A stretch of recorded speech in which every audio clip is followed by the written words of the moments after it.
Hello friends, good morning, welcome back to my channel সন্ধ্যা তোমাদের অনেক অনেক স্বাগত। কেমন আছো সবাই গাইস? জানে তো আমিও ভালো আছি। তো গাইস দেখো, আমি সন্ধ্যা, আমি তোমাদের সাথে না আজকে একটা ব্লগ স্টার্ট করছি। তো গাইস সকালবেলা উঠে দেখেছো, ঘুম থেকে উঠে পড়েছি, সব বিছানা তুলে রেখেছি। এরপরে দেখো আমার কাজকে দেখেছো, আর ওখানে তোমার দেখেছিলে তোমার একটু বাসন ছিল, ওখানে আমার ধোয়াটা সব কিছু কমপ্লিট করে ফেলেছি। চলো এবার তোমার ঘরটা ভালো করে ঝাড়ু দিয়ে নিই আর কি। আসল কথা কী বলো তো, তোমার সকালবেলা থেকে এসে যেন তোমার ঘরটা না ঝাড়ু দিলে না মনে হয় কোনো কিছু কাজই কর্ম হয় না, তাই না? আর এখানে দেখো তোমার রোদের তুমি ছটা আসছে, যেহেতু তোমার দুটো জানলা খোলা রেখে দিয়েছি। এই সাইডে জানলা তোমার একটা উপরকার পাল্লাটা খোলা রয়েছে, নিচকার পাল্লাটা বন্ধ রয়েছে। কিন্তু দেখো এই সাইডটায় মানে নিজে পিছনকার যে জানালাতে দুটো পাল্লা দেখেছো, নিচে উপর দুটোই খুলে দিয়েছি, যেহেতু তোমার রোদের ছড়াটা আসে। আর গাই সকাল সবসময় তো ঘরে থাকলে হয় না, তাই না বলো? রোদ্রের তাপ তো অবশ্যই তোমার শরীরের অবশ্য প্রয়োজন একটা। তো তার জন্য দেখো আমি জানালাগুলো খুলে দিয়েছি, যাই হোক একটু রোদ্দুর আসবে। আর রোদ্রের তোমার ছটার জন্য দেখো বেশ আমাকে যেন ঝাপসা ঝাপসা লাগছে। তো যাই গাইস, তোরও ঝাপসা লাগলে কোনো কিছু করার নেই, তাই না? তো দেখো আমি নাইটিটা একটু গুটিয়ে ভালো করে ঝাড়ু দিয়ে নিচ্ছি। ফ্যানটা এখন বন্ধ করা রয়েছে, আর ফ্যানটা চললে তেমন ভালো করে ঝাড়ু দেওয়া হয় না আর কি। তো আমি দেখো চৌকির আগে দুই সাইডেগুলো আমি ওকে ভালো করে লাগে ঝাড়ু দিয়ে নিচ্ছি। এর মাঝারে তোমার হাত দিয়েছি কেন বলতে গাইস, সকালবেলা এমনিতে তোমার জানোই, যাদের থাইরয়েড আছে তারা জানো, মাঝে তো খুবই যন্ত্রণা করে, সকালবেলাতে উঠে তোমার মাঝে সাট করা যায় না। তো যাই হোক গাই, দেখো ঘর ঝাড়ু দেওয়া সব কিছু কমপ্লিট করে ফেলেছি। এবার আমি কি করছি এখানে দেখো, তো চলো দেখো তোমাদের একটু থেকে গাই দেখে দিলাম, ঘর ঝাড়ু দেওয়া সব কিছু কমপ্লিট করে ফেলেছি গাই। এখন দেখো স্নান টান করে এখানে শুয়ে আছি। তো গাই চলো এখন রান্না করতে যেতে হবে, এখন রান্না করা কমপ্লিট হয়নি গো। আর কী রান্না করবো চলো তোমাদের সাথে আজকে সম্পূর্ণ শেয়ার করবো, ঠিক আছে? তো তারপর গাই দেখো এখন আমি চলে এসেছি বিকেলবেলাতে একটা বাড়িতে আর কি, একটু দরকারের জন্য এসেছিলাম। সেই দরকারটা কাজ হয়ে গেছে। তো উনি এখনও বাজারে গেল, তো উনি বললো যে আপনি একটু বসেন, আমি আসছি। তো বললাম যে ঠিক আছে। তারপর গাই দেখো এখন রাতের বেলাতে এখন কী করছি বলো তো, এরকম দুটো মুড়ি মাখিয়েছি গো চানাচুর দিয়ে, দুটো এখন মুড়ি মানে খাচ্ছে আর কি। তো জলবায়ু দেখো একটু তেল নিয়ে আসি ভাবছি। প্রথমে ভাবছিলাম যেন যে তেল নেবো না, তারপরে ভাবলাম যে না, তেল না নিতে হবে না, একটু তেল নিয়েছি গাই। যেহেতু আমাকে কাঁচা তেল খেতে ডাক্তারে মানা করেছে, তবুও আমি একটু সামান্য একটু পরিমাণে একটু তেল নিয়ে এলাম মুড়িগুলোতে। তো চলো চানাচুরগুলো মাখিয়ে আমি মুড়িগুলোকে এখন খাওয়া যাক গাই। দেখো পেঁয়াজ নেবো না, পেঁয়াজ খেলে কাঁচা পেঁয়াজ খেলে যেন তোমার অতিরিক্ত গ্যাস হয়ে যায়, ওই জন্য আর পেঁয়াজ আর নিলাম না। তো চলো এবার মুড়িগুলোকে ভালো করে মাখিয়ে নিই, তারপরে আমরা খাওয়া দাওয়া করে নিই আর কি, ঠিক আছে? দেখো গাইস এখানে তোমার ফাইবারের থালে রয়েছে তো মুড়িগুলো, আর দেখো ফ্যান চলছে তো মুড়িগুলো দেখো মানে হাওয়াতে উড়ে যাচ্ছে, অনেকগুলো মুড়ি গায়ে নিচে পড়ে গেছে। চলো তোমাদের সাথে একটু পরে আমি দেখাচ্ছি, ঠিক আছে? ফার্স্টে তোমার মুড়িগুলোকে তেল দিয়ে ভালো করে মাখিয়ে নিই, মাখিয়ে নেওয়ার পরে তখন আমি খাওয়া দাওয়াটা শুরু করবো। আর গাইস তো মুড়িতে তোমার তেল মাখানোর পরে ভালো করে যদি তেল মাখানো হয় না, তোমার যে কোনো এক সাইডে দেখবে থালের উপরে, থালের তলায় তোমার মানে তেল লেগে থাকে আর কি। তো গাইস দেখো আমি এখন রান্নার জন্য রেডি হয়েছি আর কি, ঠিক আছে? তো গায়ে আমার এখন গামছা রয়েছে। তো চলো কী রান্না করবো সবটা তোমাদের সাথে আজকে আমি শেয়ার করবো, ঠিক আছে? তো এখানে দেখো পেঁয়াজ কাটা রয়েছে, এখানে পেঁয়াজ কাঁচা লঙ্কা সব কিছু কাটা রয়েছে। আর এখানে দেখো সবজি বাজারে গেছিলাম, সবজি বাজার করে নিয়ে আসলাম। আর এই দেখো কয়েকটা সিলভার মাছ আছে ভাজা।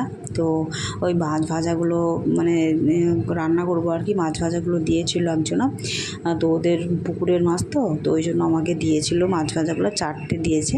তো ওই মাছগুলো ভাজা করবো। আর এখানে দেখো এই চুলাটাতে তোমার চাল রাখা আছে, ঠিক আছে? যেহেতু এখানে কৌটো নেই।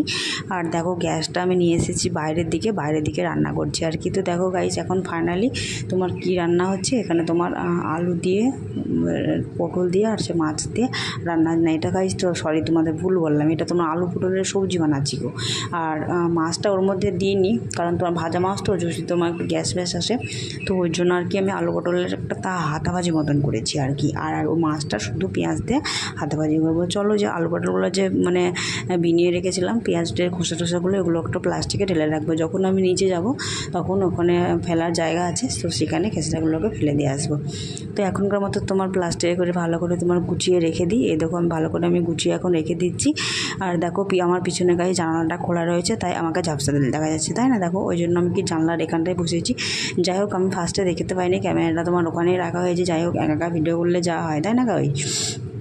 আর তোমরা যারা একা ভিডিও করো তারা তো জানো যে ক্যামেরা ধরার মতন ক্যামেরা যদি কেউ না থাকে, যদি একা ভিডিও করা হয় তাহলে কতটা কষ্টসাধ্য ব্যাপার হয়, তাই না? তো চলো যাই হোক এভাবেই চলছে, 3-4 বছর চলছে এভাবে, জানি না গাইস আর এরকম করে কতদিন চলবে একা। এই দেখো গাইস ফাইনালি তোমাদের সঙ্গে বলতে আমার রান্না কমপ্লিট হয়ে গেছে।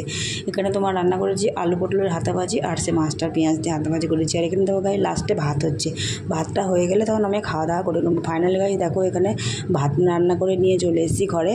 তো চলো এগুলো তোমার তরকারিগুলো তোমার ঢাকা রয়েছে, যেহেতু তোমার ফ্যান চলছিল, কোথায় কি মাছি বা মশা উড়ে পড়বে, ওই জন্য আমি প্লাস্টিকের ফাইবারের থালাটা দিয়ে ঢেলে রেখেছি। আর এখানে দেখো তোমার ভাতটা হচ্ছে গাইস। তো চলো এখন ফ্যানটা ঝাড়িয়ে নিই। আর ফ্যানটা না ঝাড়ালে তো হবে না, তাই না? ভাত তখন গলে গলে যাবে, পায়েস ভাত হয়ে যাবে, তখন তোমার খেতে একদম বাজে লাগবে। তো ওই জন্য আমি দেখো ফ্যানটা এখন ঝরিয়ে নেবো। আর দেখো ওই কড়াটাতে তোমার কী ছিল আমার যাই খেয়াল নেই, আর যাই জল ছিল গাইস। তো চলো ফ্যানটা আমি এখন কড়াইতে ঝরাবো, যেহেতু তোমার আগে তরকারি হয়ে গেছে। তো ওটা তোমার রান্না করে আমি যে মাছের হাতা ভাজিটা যেটা করেছিলাম পেঁয়াজ দিয়ে সিলভার মাছের, তোমাদের সাথে তো আমি আগেই শেয়ার করেছি, তাই না? তো দেখো এই কড়াটাতে এখন আমি ফ্যানটা ঝরিয়ে আমি কড়াটাতে রেখে দেবো আর কি। তার জন্য দেখো আমি মাছের হাতা ভাজিটা অন্য একটা মানে থালে করে ঢেলে রাখছি আর কি। তো চলো গাইস, দেখো আমার স্নান টান এখনও হয়নি, আমি রান্না বান্না করে তখন আমি স্নান করে এসে খাওয়া দাওয়া করবো, ঠিক আছে? তো দেখো চলো গামলার জলে হাতটা ভালো করে একটু ধুয়ে নিই, তারপরে তখন ফ্যানটাকে ঝরিয়ে নেবো। আর গাইস জানো তোমার গামলাটা তোমার অনেকটা তেল গো, আর যেহেতু তোমার স্টিলে করা রান্না করতে তো অনেকটা অসুবিধা হচ্ছে। টিনের করা থাকলে তো কোনো অসুবিধা নাই, কিন্তু স্টিলে করা না, ধরো কোনো রান্না বান্না করে কোনো জুত পাচ্ছে না, যাই হোক। তো চলো গাইস, এখন দেখো এতই মানে রোদের ছটা আসছে, দেখো কোনো কিচ্ছু স্পষ্টভাবে দেখা যাচ্ছে না, তাই না? তো যাই হোক, চলো এবার তোমার ফ্যানটাকে ভালো করে ঝরিয়ে নিই আর কি। বারবার দেখো আমার হাত ধুয়ে হচ্ছে না গাইস। চলো দেখো চামচটা ওখানে রেখে দিলাম, যেহেতু তোমার ছোটো থাল নেই যে হাড়ের মুখে দেওয়ার মতো, তো ওই জন্য আমি এমনি আমি ফ্যানটাকে ভালো করে একটু ঝরিয়ে নেবো। চলো ফ্যানটাকে ঝরিয়ে নিই।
তো বন্ধুরা দেখো ফাইনালি আমার ভাতের ফ্যান ঝরানো সব কিছু কমপ্লিট হয়ে গেছে। দেখো এখন আমি স্নান টান সেরে খাবার নিয়ে বসে পড়েছি। খাবারে দেখো তোমার দেখিয়েছিলাম প্রথমে ভাত, আলু পটলের হাতা ভাজি আর সিলভার মাছের ভাঙা করেছিলাম। তো চলো এখন খাওয়া দাওয়া করে নিই। তো ভিডিওটা কেমন